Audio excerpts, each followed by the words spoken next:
Your scent is rather peculiar. It's neither a human's nor a devil's.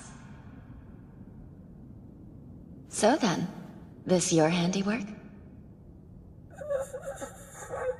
Please, will you hold me?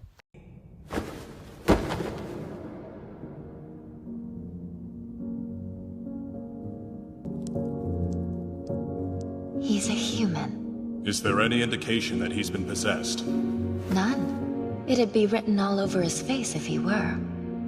You have two options. Either you die by my hand as a depraved devil, or you let me keep you as a human being. Man, that don't sound bad either. Whoa there. Are you okay? Can you stand up?